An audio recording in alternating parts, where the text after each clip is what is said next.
Title: The Lost Episodes. Every small town has its secrets, but in Ridgewood, the souls of the past seem to cling like the fog that rolls in each night. My fascination with the eerie and unexplained led me to the local library, a priory of lost tales and forgotten memories. But what I found in the dust-veiled archives of the Ridgewood Historical Society would shatter my curiosity into a relentless obsession. One rainy afternoon, as the dull patter of raindrops drummed against the windows, I stumbled upon a box buried beneath stacks of faded newspapers and old children's books. The contents were curious, a collection of old VHS tapes marked simply with dates and cryptic titles. Intrigued, I carried the box home, aching for a good scare to match the relentless rain. As the sun dipped below the horizon, I set my old television to the side, dusted off my VHS player, and inserted the first tape. The screen flickered, crackled, and finally illuminated to show the garbled intro to Monster Manor, a show that had vanished from the airwaves over a decade ago. It was a family-friendly horror series, a quirky blend of humor and creepy antics that enchanted the small screen during its short life. But what rolled out before me wasn't the familiar and playful animation I remembered. The scenes were dark, not just in lighting but in subject.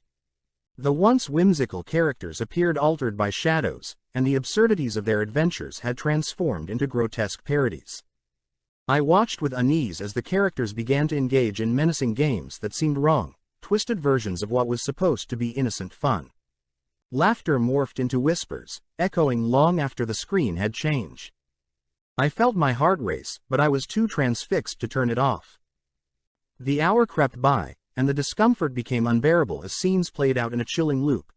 The characters trapped in a house of mirrors, unable to find their way out, their reflections slowly turning towards the camera with eyes full of despair. As the last flickers faded, an inexplicable dread enveloped me. I had nearly shut the player off when the screen crackled once more. Another episode. I inserted the next tape. This one was even stranger. It started in the familiar vibrant sets of the show but slowly twisted, spiraling grotesquely into madness. Characters began to disappear, consumed by the very darkness that had ensnared their world. Silently, I scanned the room, feeling the room close in. Were those figures in the shadows moving?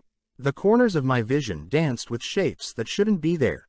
Distant echoes of laughter mockingly returned from some hidden space behind me. Hours slipped away as I overwhelmed myself with a desperate binge. Each new episode was more horrifying than the last, entwining reality with fiction in a way that left me breathless. In the final taping, I noticed something that made my blood run cold. A figure stood just at the edge of the shot, obscured in shadows. It wore a familiar hat, the very same one that had belonged to my late grandfather. A chill ran down my spine. What was he doing here, lost amidst this abysmal nightmare? Then came the climax of horror. The scene shifted to my grandfather's face, twisted and agonized, yet eerily still reminiscent of who he had been. The title screen crumbled and new words scrawled across the television in jagged, bloody letters. Silence, and beneath it the name of every person missing from Ridgewood over the past 20 years. I froze in horror as a name I recognized materialized slowly, drawn in the same crimson that dripped down the screen, my name. Suddenly, my television flickered violently, the screen shattering in a burst of static. I leapt back, heart racing as I tried to gather my thoughts. Lights flickered throughout the house before plunging me into darkness. I could hear the echoing whispers, feel the shadows close in around me. It wasn't the tapes that had transported me to this nightmare, it was Ridgewood. My town. The cursed place hidden behind quaint smiles and waving neighbors. The lost episodes weren't just tales. They were sources of some dark magic, feeding off of a historical pain that stretched back across generations. Ridgewood had its secrets, and now it had me. A new name to add to the list, a new lost episode to explore. I stumbled towards the door, desperate to escape, but as I opened it, I was greeted by the figures of those long gone, my grandfather among them.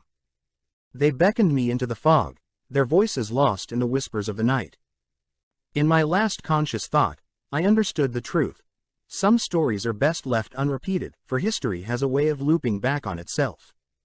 The lost episodes of Monster Manor had found their new protagonist, and Ridgewood had a new tale to tell, one where the audience was invited, but never escaped.